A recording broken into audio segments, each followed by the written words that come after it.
We all know this story, right? The cicada and the ant. The lazy artist faces the music while the hardworking planner gets to say, I told you so. But what if the version we all grew up with kind of missed the point? Today, we're going to dive into a different take on this classic fable. It's one that has a lot more to say about work, art, and what it actually takes for a whole community to survive. And really, it all boils down to one big question. When everything's great and life is easy, sure, art is wonderful. But when things get really bad, what's a beautiful song actually worth? That single question is at the heart of everything we're about to explore. So let's set the scene. Our story kicks off in the middle of a perfect summer. You know the feeling, right? The sun is out, the forest is just humming with life, there's food everywhere. Life is good. It's a season that's basically built for kicking back and just enjoying yourself. And this is where we meet our two main players, and they could not be more different. On one side, you've got the cicada. He is all about living in the now. And on the other, you have the ant, who is laser focused on what's coming down the road. The cicada's whole deal is pretty simple. He's just like, what a gorgeous day, time to sing some songs with my violin. He spends his time soaking it all in, making his music, without a single worry in the world. In his head, he's this pure artist, just living for the music. Meanwhile, while the cicada is lost in his song, the ants are a completely different story. They're on the move. The story paints this picture of them marching like a little army, super disciplined, all in a line. Every single one of them is lugging seeds and dried fruit, just systematically stockpiling for that brutal winter they absolutely know is on its way. But you know how it goes. That perfect, carefree summer, it's not gonna last forever.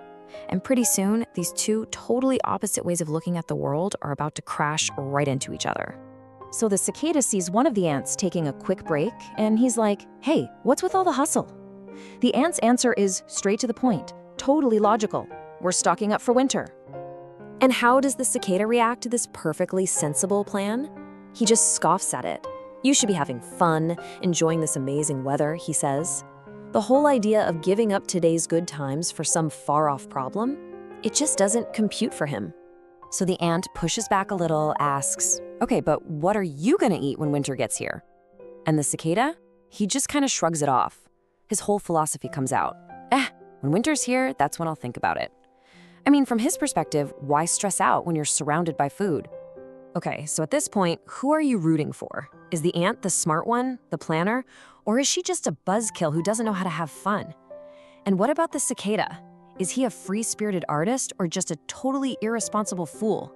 You might think the answer's obvious, but trust me, this story is about to take a turn. And boom, just like that, the debate is over. Time's up, the consequences are here, and they are cold. Winter has arrived. And the change is jarring. The entire world just flips.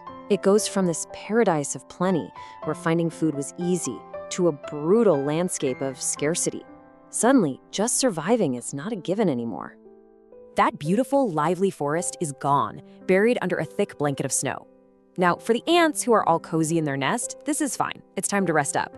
But for the cicada, it's an absolute catastrophe. All that easy food he was enjoying, the herbs, the roots, it's all gone, hidden deep under the snow. And of course, he didn't save anything, not a single crumb. So now he's shivering, starving, and he has nothing. Zero. He's so weak he can't even play his violin anymore. And all he can do is think back to those warm, happy summer days, and it hits him. He remembers that long line of ants, and for the very first time, he feels this wave of regret. He made fun of them and he didn't listen, and now he's paying the price. This is his rock bottom moment. It forces him to be completely humble. This is the guy who thought he was this great artist, way above all that boring hard work. And now, he realizes his life is literally in the hands of the very same creatures he looked down on. He has this thought, okay, now is not the time for pride. He knows he only has one option left. He's got to find that anthill, swallow every last ounce of his pride, and just beg for help. And this is where the story you think you know takes a huge detour. So the cicada makes it to their door and just collapses. One of the worker ants recognizes him, says, hey, it's that lazy cicada. But the ant queen, she says something nobody expects. Her rule is simple. Anyone who comes to our door asking for help gets help. I mean, talk about a moment of pure compassion. And that one act of kindness just changes the entire story. The ending here isn't about punishment at all. It's about a moral that's way more complex and way more interesting than the simple one we all learned as kids. So they bring him in, they warm him up, they give him food, and once he's feeling a bit more human, the cicada gives this really sincere apology. He owns it completely. "You warned me," he says, "and I just didn't listen. I regret it." See, it wasn't being punished that taught them the lesson.